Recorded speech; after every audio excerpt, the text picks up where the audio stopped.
Hai anak-anak ibu, selamat pagi untuk kita semua.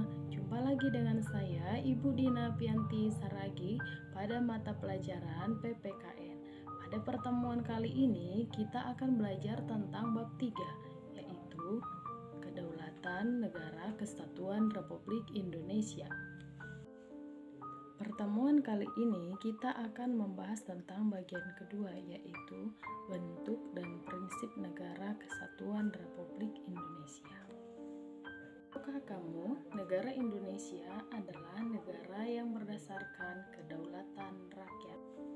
Hal ini ditegaskan di dalam Undang-Undang Dasar Negara Republik Indonesia tahun 1945. Yang pertama yaitu dalam pembukaan Undang-Undang Dasar tahun 1945 pada alinea keempat. Yang kedua, pada pasal 1 ayat 2 Undang-Undang Dasar Negara Republik Indonesia yang menegaskan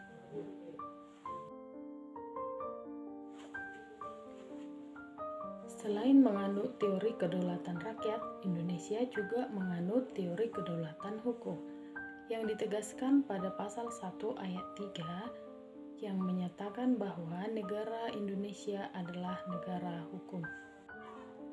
Berdasarkan paparan di atas, maka prinsip dari kedaulatan negara Republik Indonesia adalah yang pertama, negara Indonesia adalah negara kesatuan yang berbentuk republik. Yang kedua, kedaulatan berada di tangan rakyat dan dilaksanakan menurut Undang-Undang Dasar. Yang ketiga, negara Indonesia adalah negara hukum. Yang keempat, Presiden tidak dapat membekukan dan atau membubarkan Dewan Perwakilan Rakyat. Yang kelima, menteri-menteri diangkat dan diberhentikan oleh Presiden. Dan yang keenam, MPR hanya dapat memberhentikan Presiden dan Wakil Presiden dalam masa jabatannya menurut Undang-Undang. Prinsip negara kedaulatan rakyat memiliki hubungan yang erat dengan makna demokrasi. Demokrasi berasal dari kata demos dan kata kratein. Demos berarti rakyat dan kratein berarti pemerintahan. Secara harfiah, demokrasi memiliki pengertian pemerintahan rakyat.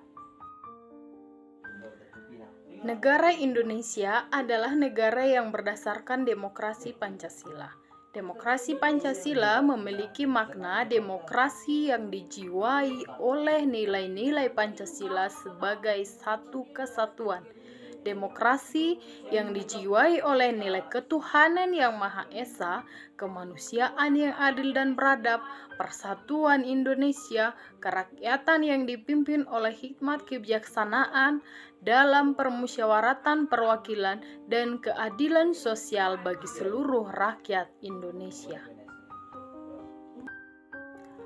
Abraham Lincoln mengatakan demokrasi sebagai pemerintahan dari rakyat, oleh rakyat, dan untuk rakyat.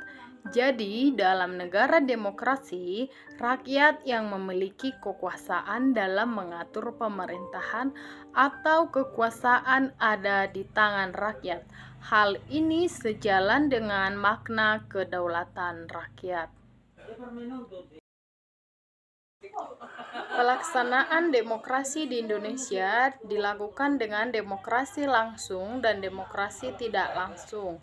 Contoh pelaksanaan demokrasi langsung adalah pelaksanaan pemilihan presiden dan wakil presiden, pemilihan kepala daerah dan wakil kepala daerah, serta pemilihan kepala desa.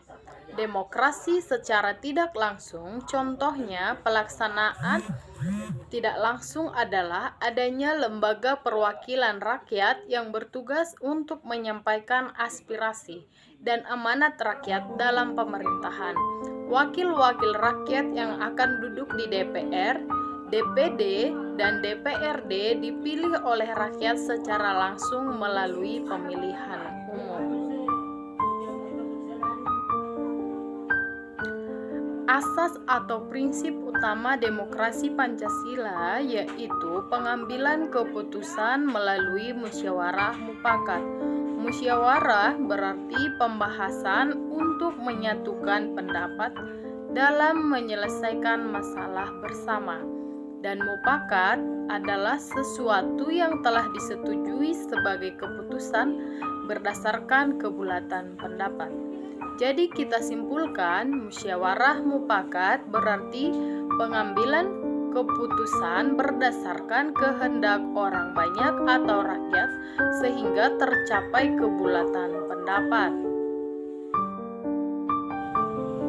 Pemilihan umum merupakan perwujudan dari kedaulatan rakyat dan demokrasi. Pemilihan umum dilaksanakan berdasarkan asas langsung, umum, bebas, rahasia, jujur, dan adil, atau sering kita dengar dengan asas luber dan jurnil. Langsung berarti rakyat sebagai pemilih memiliki hak untuk memberikan suaranya secara langsung sesuai dengan kehendak hati nuraninya tanpa perantara. Umum artinya semua warga negara yang telah memenuhi syarat dengan sesuai peraturan perundang-undangan berhak mengikuti pemilu. Hak ini diberikan tanpa membedakan jenis kelamin, suku, agama, ras, pekerjaan, dan lain sebagainya. Asas bebas, yang artinya semua warga negara yang telah memiliki hak dalam pemilu memiliki kebebasan untuk menentukan pilihannya tanpa tekanan dan paksaan dari siapapun. Kemudian, rahasia artinya memberikan jaminan bahwa para pemilih yang melaksanakan haknya dijamin pilihannya tidak akan diketahui oleh siapapun dengan jalan apapun.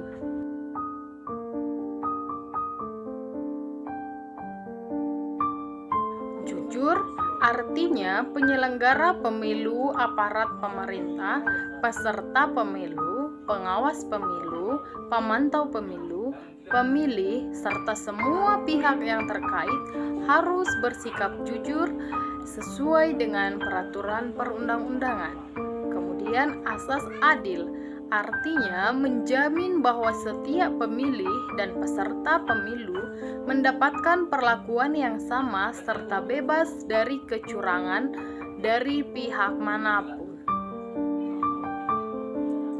Sekian penjelasan Ibu pada materi hari ini. Semoga video ini bermanfaat untuk anak-anak Ibu semuanya. Sampai jumpa lagi di video pembelajaran berikutnya. Semoga kita tetap sehat dan salam sukses untuk anak-anak Ibu semuanya. Sekian dan terima kasih.